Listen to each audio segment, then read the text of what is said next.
Welcome. If you want to set up auto pickup feature in Garena Free Fire Max, at the first you have to tap on the settings icon in the right upper corner, then go for the auto pickup. And as you can see, we can find here a lot of options. So we got weapons, armor, and the backpacks. We got also attachments, grenades, event items, or auto pickup speed. So if you want to make any change, you have to just tap right here on all of these icons, like that.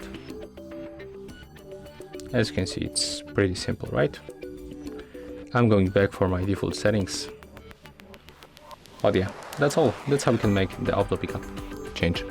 If you find this video helpful, remember to leave a like, comment, and subscribe.